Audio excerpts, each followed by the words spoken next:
Hello guys, today I've got T-Mobile 5G router and I'm going to show you how to run a speed test.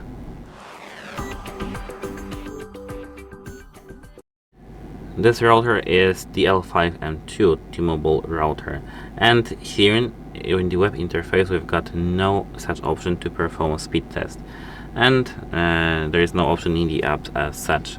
So we need to open a new page in our web browser and just type speed test, and here on the on the speedtest.com website or speedtest by Ookla, this is the www.speedtest.net.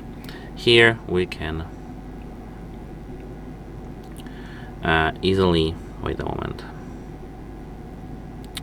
Here we can perform our speed test by typing here start. That's how it works. Goodbye.